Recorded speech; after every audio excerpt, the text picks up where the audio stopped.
So we've touched on a couple things before, particularly constructing objects, but we're going to go over it a little more detail here.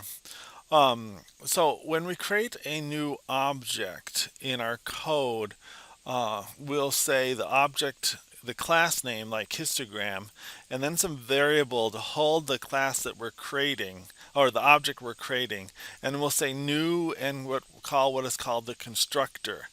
Every class should have a constructor, and they might have multiple constructors that we're going to do.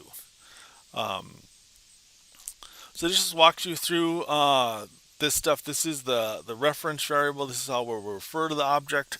This is the new operator, and this is the constructor that we'll be using for that. Um, And again, we can actually call this directly in BlueJ. So if we have this histogram object, we can call the constructor directly. So here's this new constructor. I can just call that, and it's going to ask me the name of this instance. So that's what we're going to call this object here. So that's very similar to here. Again, we give it some name, like grades histogram, and we say a new, and we call the constructor here.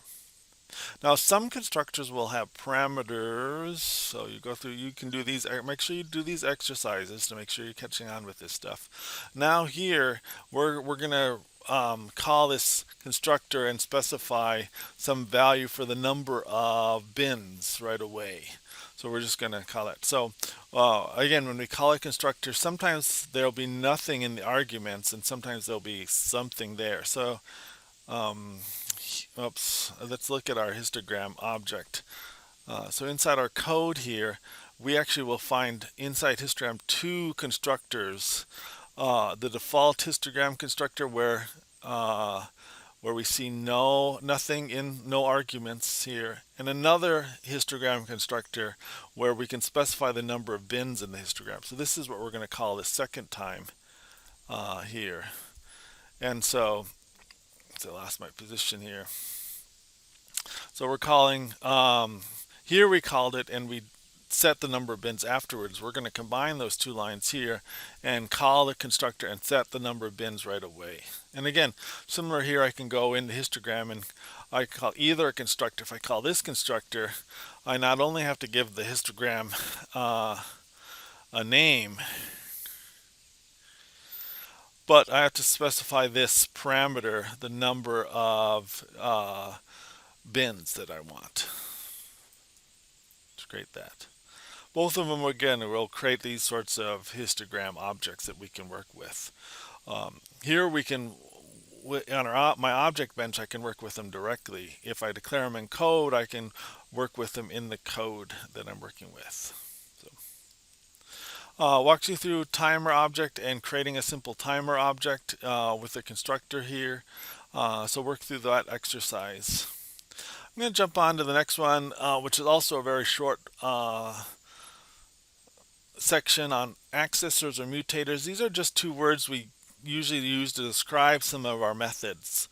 So if you look at all our methods, they usually do a couple things. They either access or give us access to information in our class, or else they change or adjust the method in our class.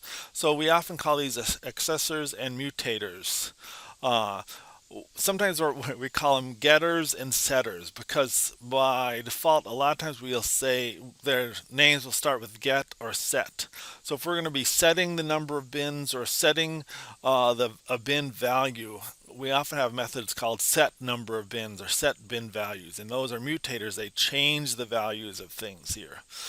Same with, we might be getting a bin value, so we might have get bin value. Now everything doesn't have to have that way. Here we have a print histogram that gets information, prints it out for us. So that's not, doesn't say get in it. So it doesn't always hold true, but a lot of times we have these, what do we call, getters or setters.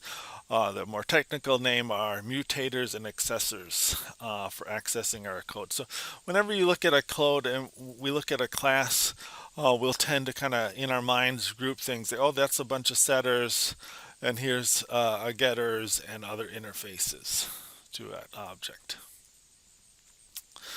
So just go through this little section is just some quick questions to make sure you're understanding those terminologies.